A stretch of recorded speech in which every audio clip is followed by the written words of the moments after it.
So, hello students, we are back again. We are back again here on canned cycles. Canned cycles, ठीक है. हम लोग cam में वापस आ गए हैं और कैंड साइकिल के बारे में हम लोग पढ़ेंगे, ठीक है. तो कैंड साइकिल आखिर में होता क्या है? कैंड साइकिल एक्चुअली में कॉम्बिनेशन है. किस चीज का कॉम्बिनेशन है? पहला मशीनिंग मूवमेंट्स का, ठीक है. और ये मशीनिंग मूवमेंट्स का जो है कॉम्बिनेशन है. और ये क्या करते हैं? ये परफॉर्म करते हैं क्या? मशीनिंग ऑपरेशंस, ठीक है. ये मूवमेंट है कैंड साइकिल आपका किस चीजों का? मशीनिंग ऑपरेशंस का. जो करते हैं मशीनिंग ऑपरेशंस, कौन कौन से परफॉर्म करते हैं machining operations? Drilling, milling, boring, tapping, ठीक है ना. तो ये कॉम्बिनेशन है मूवमेंट का. मतलब कैंड साइकिल में एक मूवमेंट नहीं होता है, combination. Not a single movement, not single movement इसमें नहीं होता है, ठीक है. जैसे कि मान लो, एग्जाम्पल के तौर पे आप मान लो आप कि ड्रिलिंग साइकिल है. तो ड्रिलिंग साइकिल है. तो ड्रिलिंग साइकिल में देखिए किस तरह के मूवमेंट होंगे. पहला, फास्ट एक्सेस, तेजी से वर्कपीस पे पहुंचेगा ड्रिल, है ना. तेजी से वर्कपीस पे पहुंचेगा. फिर फीड रेट पे ड्रिल करेगा, drill down to feed rate, ठीक है. फिर जब ड्रिलिंग हो गई तो उसको वापस भी निकालो. Acute withdrawal to initial state, ठीक है. पहले जैसा था वहां पे ले आओ. तो देख रहे हो, तो ड्रिलिंग में कैसे कैसे मूवमेंट होते हैं? 3 मूवमेंट हो रहे हैं, ठीक है. 3 मूवमेंट आपके हो रहे हैं, ठीक है. तो इसमें देखिए जब 3 मूवमेंट हो रहे हैं तो आपको प्रोग्राम में 3 लाइनें लिखनी पड़ेंगी, अलग अलग 3 ब्लॉक लिखने पड़ेंगे, ठीक है. ये जो करस्पॉन्ड करेगा ड्रिलिंग साइकिल, ये ड्रिलिंग साइकिल में आपको फोर्स करेगा क्या? Will have to write 3 blocks, ठीक है. 3 ब्लॉक लिखवाएगा इन प्रोग्राम में, समझ रहे हैं? In program to perform drilling operation के लिए 3 ब्लॉक लिखने पड़ेंगे आपको हर ड्रिलिंग, ठीक है. तो अब अगर मान लीजिए सिंपल ड्रिलिंग करते, सिंपल ड्रिलिंग साइकिल लिखते, सिंपल, तो आपको 3 ब्लॉक लिखने पड़ते. पर अगर आपने मान लीजिए इसको आप कर दो किसमें? कैंड साइकिल में कन्वर्ट करो. कैंड साइकिल में कन्वर्ट कर दिया, ठीक है. तो इसकी वजह से मदद से आप क्या है, can write drilling in a single block, ठीक है. एक ही ब्लॉक में आप जो है तीनों ऑपरेशंस को एक साथ परफॉर्म करवा लेंगे, ठीक है.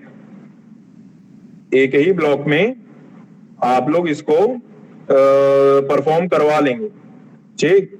और देख लीजिए जब परफॉर्म हो जाएगी कैंड साइकिल तो आप G80 कोड लगा देना. तो इससे क्या होगा, जो हमने पहले पढ़ रखे हैं G कोड, तो उसमें सारी कैंड साइकिल्स कैंसिल हो जाएंगी.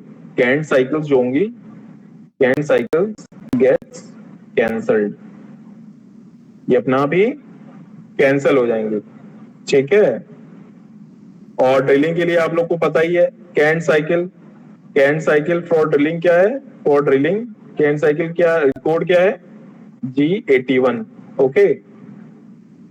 तो ये आपके कैंड साइकिल की हम लोग को क्या हुई, फायदा है सबसे बड़ा. कैंड साइकिल का सबसे बड़ा फायदा है, ठीक है. अब इसके बाद देखिए कैंड साइकिल का तो ये फायदा है. अब इसके बाद देखिए कि अलग अलग कैंड साइकिल चलती कैसे हैं, कौन कौन सी कैंड साइकिल के लिए क्या है. टर्निंग अगर आपको करनी है, टर्निंग, तो आपने देखा ये G81 जो कोड लगाओगे ना, जब G81 कोड लगाओगे तो ये तीनों ऑपरेशन साथ में करने के लिए तैयार हो जाएगा। अब उसको पता है कि उसको ड्रिलिंग करनी है।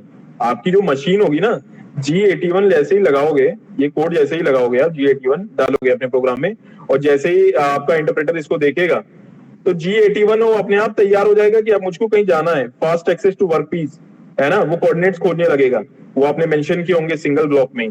फिर आप वो उसमें फीड रेट दिए होंगे तो आप फीड रेट दोगे, उसी लाइन में फीड रेट दिए होंगे तो उसी लाइन में वो फीड रेट के हिसाब से ही जो है उसे कटिंग करना शुरू कर देगा। उसके बाद उसको कटिंग कर लिया तो उसको पता है कि कटिंग करने के बाद ऊपर भी उठना है, तो अपने आप ये तीनों जो है एक लाइन में, जो अगर आपके एक सिंगल ब्लॉक में जो प्रोग्राम है उसमें तीनों ये चीज कर लोगे। ठीक, तो टर्निंग के लिए जो कैंट साइकिल है वो है G71, है ना, G71। Face turning, face turning, face turning के लिए है G72।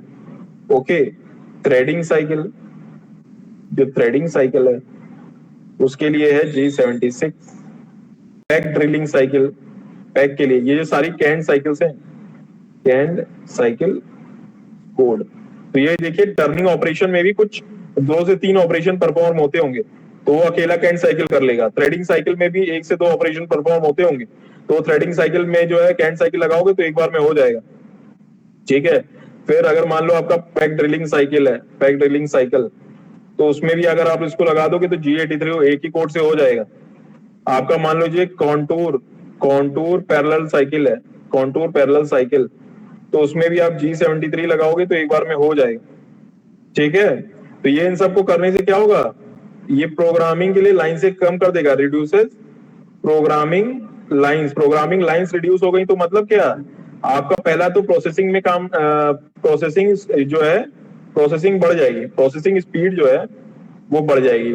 ठीक, फिर उसके बाद साइज जो है, साइज ऑफ प्रोग्राम, जो साइज ऑफ प्रोग्राम होगा वो घट जाएगा। ठीक है, कंपाइलर एफिशिएंसी बढ़ जाएगी, कंपाइलर एफिशिएंसी वो भी बढ़ जाएगी। ठीक है, क्योंकि उसे कम लाइनें जो है रीड करनी पड़ेंगी। ठीक, तो ये आप समझ लो कि ये बहुत ही ज्यादा अच्छा फायदा है कैंट साइकिल का। ठीक है, तो अब हमको कौन कौन से पॉइंट्स को अपने दिमाग में रखना है कैंट साइकिल चलाते वक्त, जरा हम ये देखें। पहला, पहला कैंट साइकिल स्टेप्स, स्टेप्स हमारे क्या हैं, स्टेप्स हमारे क्या क्या लेने हैं। सबसे पहले कि पोजीशनिंग, पोजीशनिंग करो, टूल की positioning along X and Y axes, यहां पे करो। ठीक, फिर मशीनिंग ऑपरेशंस, मशीनिंग ऑपरेशंस जो है, मशीनिंग ऑपरेशन जो भी करोगे वो अलोंग जेड एक्सिस होगा। ठीक है, जैसे ड्रिलिंग, टैपिंग, मैपिंग, मिलिंग, ये सब क्या होगा, जेड एक्सिस पे ही तो होता है। पोजीशनिंग होगी एक्स वाई एक्सिस पे, तो एक्स वाई एक्सिस पे टूल का क्या होगा, मूवमेंट होता है खाली। ठीक है, इस प्लेन में क्या होगा, टूल यहाँ से वहां ऐसे ऐसे करके घूमेगा। पर अगर इसको ड्रिलिंग या मिलिंग करनी होगी तो क्या करेगा, इस यहाँ पे नीचे करना पड़ेगा ना, इसे जेड एक्सिस में उतरना पड़ेगा, ये जेड एक्सिस में उतरना पड़ेगा। और ये एक्स और वाई कोऑर्डिनेट्स है जो मान लो आपके एक्स और वाई कोऑर्डिनेट्स, इसमें खाली टूल घूमता रहेगा। समझ रहे हो। उसके बाद ये तीसरे के बाद फिर इक्विपमेंट, इक्विपमेंट को फिर जब ये ऑपरेशन हो गया जेड एक्सिस में, इक्विपमेंट इज विथड्रॉन, विथड्रॉ कर लो, withdrawn at rapid traverse feed rate. ठीक है, रैपिड ट्रेवर्स फीड रेट, तेजी से टूल को क्या कर लो, विड्रॉ कर लो।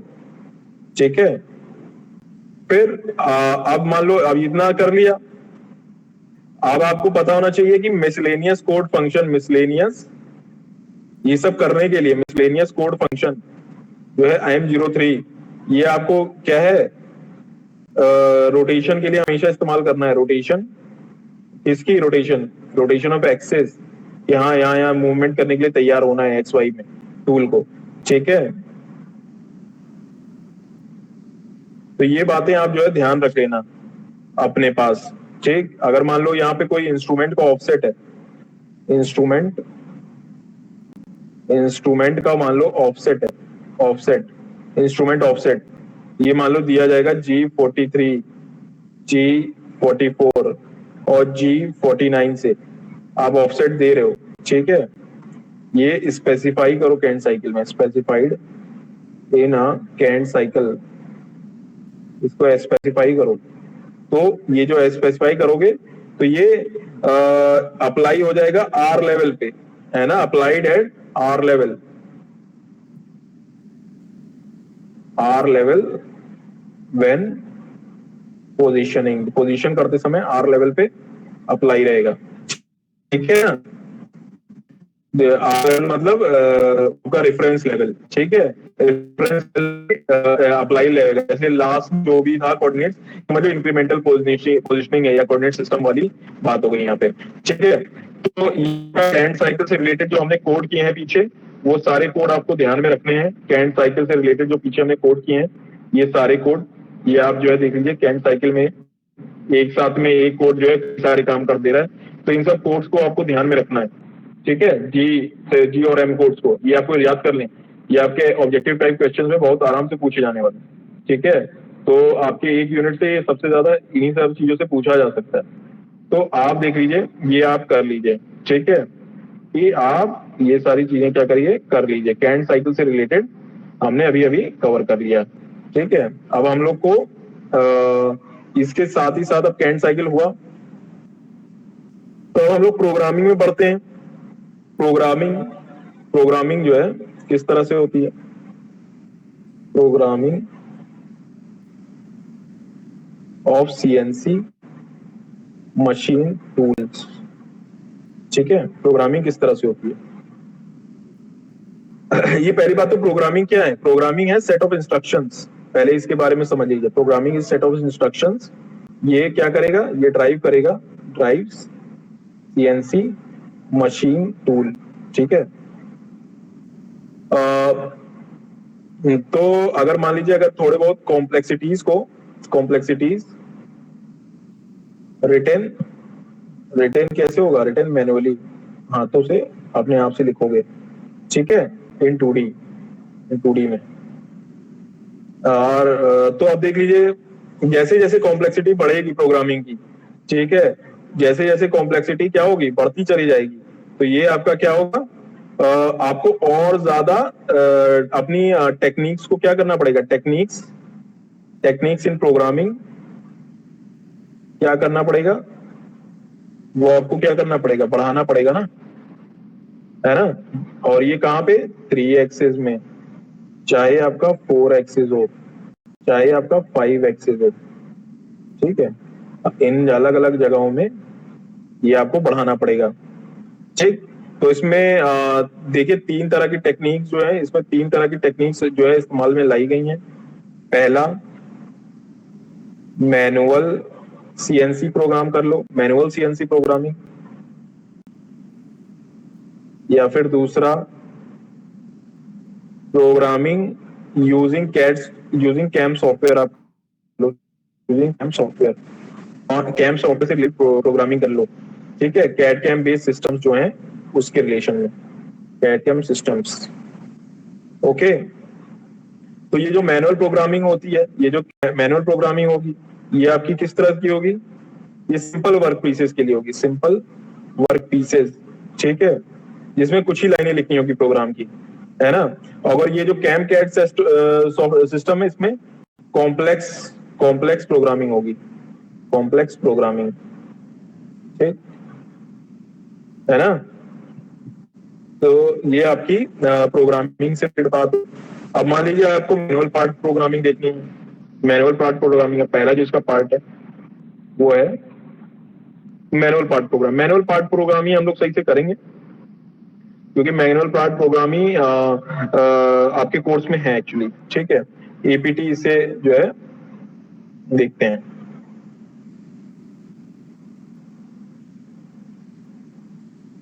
मैनुअल पार्ट प्रोग्रामिंग, ठीक, मैनुअल पार्ट प्रोग्रामिंग में देख लीजिए ये सिर्फ फॉर सिंपल ज्योमेट्री के लिए है, ठीक है, ये सिंपल ज्योमेट्री के लिए। और इसके स्टेप्स जो होंगे वो देख लीजिए। सबसे पहले कंपोनेंट को ड्रॉ करो, कंपोनेंट की ड्राइंग बनाओ, फिर क्या करो, रॉ मटेरियल का सिलेक्शन कर लो, रॉ मटेरियल, ठीक है। इसका सिलेक्शन करिए, फिर आप इसमें स्टेप्स काउंट करिए, स्टेप्स काउंटेड, ठीक, स्टेप्स को काउंट करिए। फिर आप क्या करिए, वर्क पीस को सेट करिए डेटम लेवल पे, ठीक। फिर आप इतने आपने कर लिया, वर्क पीस सेट है डेटम लेवल। फिर आप क्या करिए, डिजाइन करिए फिक्सचर या holding work pieces, design fixture जो क्या करें, होल्ड करें वर्क पीस, ठीक है। फिर आप क्या करिए, प्रोसेस को डिसाइड करिए कौन से प्रोसेस से आपको ये मशीनिंग करनी है। टेक्सचर के बारे में चूज करिए, होल्डिंग जो होल्डिंग करेगा वर्क पीस के लिए, ठीक है। डेटम लेवल आप सेट करिए, जेड एक्सिस पे होगा, ठीक। स्टेप्स काउंट करिए, 1 2 या 3 कितने लगेंगे, ठीक है। रॉ मटेरियल कौन सा होगा, कंपोनेंट की ड्राइंग कौन सी होगी, ठीक। फिर डिसाइड करिए प्रोसेस और उसमें and related sequence of operations को डिफाइन करिए, सीक्वेंस ऑफ ऑपरेशन। ये किस लिए, फॉर एक्यूरेसी एंड टॉलरेंस, ठीक। फिर इसके बाद आप क्या चूज करिए, टूल्स एंड कटिंग पैरामीटर्स को चूज करिए, ठीक। अब जब इतना आपने कर लिया, यहां से लेके यहां तक आपने कर लिया, तो अंतिम स्टेप आपको क्या करना है, वो है राइट करिए प्रोग्राम को लिखना शुरू करिए, ठीक है। करिए प्रोग्राम लिखिए, फिर इसको इनपुट में लीजिए, है ना। इनपुट के बाद इसको कंपाइल करिए, कंपाइल करने के बाद आपको क्या मिलेंगे, कुछ एरर्स। तो एरर्स को क्या करिए, रेक्टिफाई करिए, एरर्स को क्या करिए, एरर रेक्टिफाई कर दिए, ठीक है। उसके बाद जब इतना कुछ हो जाए कि आपने प्रोग्राम में ये सब चीजें कर ली हैं, तो ये सारी चीजों को आप क्या करें, डॉक्यूमेंटेशन में ले लें, डॉक्यूमेंटेशन, ठीक है। डॉक्यूमेंटेशन में ये सारी चीजें आप ले लो, डॉक्यूमेंट बना लो, हाँ ये सब आपने कर लिया। डॉक्यूमेंटेशन किस लिए होता है, ये सिर्फ और सिर्फ खाली फ्यूचर रेफरेंस के लिए होता है, कि हाँ बाद में अगर मान लीजिए आपको कभी रेफर करना हो कि कैसे था, उसके डिजाइन स्टेज में क्या कैसी चीजें आ रही थी, ये सब चीजें जो है आपने जो है डॉक्यूमेंटेशन स्टेज पे रेफर करनी आती है, ठीक है।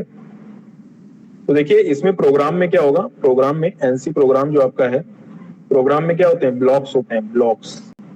और ये कैसे होते हैं, बहुत सारे ब्लॉक होते हैं। तो हर एक ब्लॉक में क्या होता है, इसमें ब्लॉक में क्या होते हैं, मैनी वर्ड्स होते हैं। ब्लॉक में क्या होते हैं, वर्ड्स होते हैं, ठीक है। और वर्ड के क्या कंपोनेंट होंगे, वर्ड में क्या होगा कंपोनेंट, एक वर्ड का एड्रेस होगा, ठीक। दूसरा आपका क्या होगा, न्यूमेरिक कोड होगा,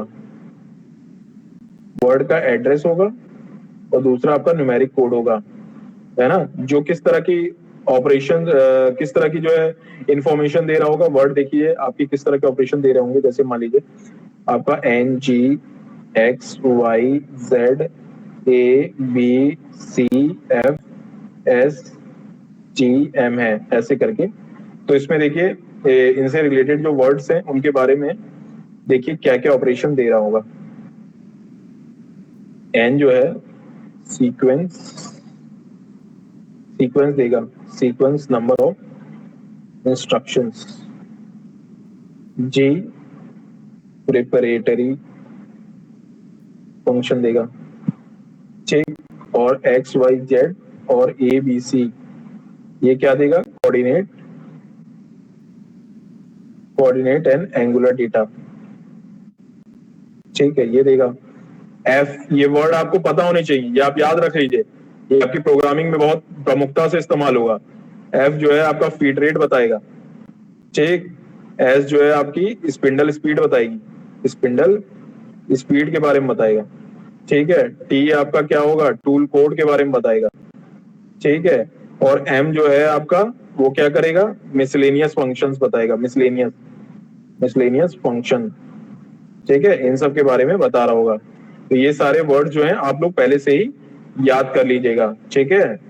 तो अब आपने क्या किया, प्रोग्राम को बना लिया, ये सब ऊपर ब्लॉक से और वर्ड से साथ बना लिया, तो प्रोग्राम को फिर आप कहां स्टोर करेंगे, प्रोग्राम को आपको कहां लेके जाना पड़ेगा, प्रोग्राम आपका जाएगा ये मशीन की मेमोरी में, मशीन की मेमोरी में जाएगा। ये मशीन की मेमोरी में किस तरह से जाता है, या तो आप इसको इनपुट करें, इनपुट करो किस तरह से, मैन्युअली, मैन्युअली किससे, manually through NC console keyboard, ठीक है, न्यूमेरिकल कंट्रोल कंसोल कीबोर्ड से, या तो कीबोर्ड से आप मैन्युअली जो है इनपुट करो, ठीक, या तो फिर फ्लॉपी डिस्क में सेव कर लो, फ्लॉपी डिस्क, ये तो पुराने जमाने की बात हो गई है ना, या तो फ्लॉपी डिस्क, या तो डिस्क ड्राइव, ड्राइव में सेव कर लो, या तो फिर आप सेव कर लो मैग्नेटिक टेप में, मैग्नेटिक टेप में, टेप भी वही एनसी टेप होता है, ये एनसी वाला टेप होगा, ठीक है, न्यूमेरिकल कंट्रोल वाला। फिर या तो फिर डीएनसी कोड बना लो, डायरेक्ट न्यूमेरिकल कंट्रोल बना दो, कोड बना लो, है ना। ये क्या करेगा, ये प्रोग्राम करेगा डायरेक्टली फ्रॉम कंप्यूटर, या फिर स्टोरेज ऑफ प्रोग्राम जो मेमोरी में रहेगा सीएनसी की, ठीक है, ये आप ले लो डीएनसी मोड में। तो ये डीएनसी मोड में क्या करेगा, ये डायरेक्टली फ्रॉम कंप्यूटर प्रोग्राम बनाएगा, या फिर storage of programs in CNC, इसमें स्टोर कर देगा, ठीक है। अब प्रोग्राम्स को आपने बना लिया, तो प्रोग्राम्स तो अगर आपने मशीन में ले जाना है, मशीन में, तो मशीन में ले जाने के लिए आपको क्या, यहाँ पे किसके थ्रू ले जाएंगे, लैन, लैन या इंटरनेट के थ्रू आप जो है मशीन में ले जाएंगे, और मशीन क्या करेगा, फिर वो ऑपरेशंस को क्या कर लेगा, परफॉर्म कर लेगा, ठीक है। तो अब हमारे आज के जमाने में कैम सॉफ्टवेयर, ये तो हमारे प्रोग्रामिंग जो है मैनुअल प्रोग्रामिंग थी, मैनुअल प्रोग्रामिंग के सिस्टम में हमने जो है बात कर ली, रिस्पेक्ट में बात कर ली, ठीक है। तो अब हम लोग क्या करेंगे, सीएनसी प्रोग्राम देख लीजिए। आज के जमाने में सीएनसी प्रोग्राम यानी जो कैम सॉफ्टवेयर है, कैम सॉफ्टवेयर है, इन कैम सॉफ्टवेयर में जो सीएनसी प्रोग्राम है, ये आजकल क्या है, ये आजकल वाइडली पॉपुलर होते जा रहे हैं, वाइडली, ये दूसरा तरह की प्रोग्रामिंग, ये वाइडली पॉपुलर होते जा रहे हैं, है ना। क्यों, इसमें क्या है, ये पॉपुलर क्यों होते जाते हैं, क्योंकि ये सेट ऑफ इंस्ट्रक्शंस खुद ही जनरेट कर लेता है, सेट ऑफ इंस्ट्रक्शंस खुद ही जनरेट कर लेता है, सेट ऑफ इंस्ट्रक्शंस जनरेटेड, है ना। कैसे जनरेट कर लेता है, using machine control, using machine control, control से खुद ही जनरेट कर लेता है, जिसमें टूल मोशन जो है कमांड होता है, जिसमें टूल मोशन कमांड होगा, ठीक, टूल मोशन कमांड, है ना। और टूल मोशन कमांड में क्या होगा, कैंड साइकिल होंगी, कैंड साइकिल होंगी, और यूजर डिफाइंड मैक्रोज होंगे, ठीक। और इन सब बातों को देख लीजिए, तो ये इस तरह से डिफरेंट है आपका सीएनसी प्रोग्राम ऊपर की मैनुअल प्रोग्रामिंग से, ठीक है। इसमें मशीन कंट्रोल टूल खुद ही काम करेगा, machine control tool, machine controlling आपकी खुद ही होगी, और टूल का जो मोशन होगा उसी से सिंक्रोनाइज्ड होगा, ओके। तो ये आपका मैनुअल पार्ट प्रोग्रामिंग, उससे रिलेटेड कैम सॉफ्टवेयर की प्रोग्रामिंग इसके बाद हमने कर ली है। अब हम लोग इससे रिलेटेड एक एग्जांपल कर लें, जो कि प्रोग्राम के बारे में हमें बता दे, एक लाइन के बारे में, but I think we have run short of time now, okay. So if you have any doubt till now, हम अगले अभी जो फिर से अभी हम करते हैं नेक्स्ट अपने लेक्चर में, कि किस तरह से हमें प्रोग्रामिंग का जो ब्लॉक्स है वो किस तरह से डिफाइन करने, डिजाइन करने, ओके। सो अभी तक मैं फिलहाल में, अगर if you have any doubt you can just ask me, okay.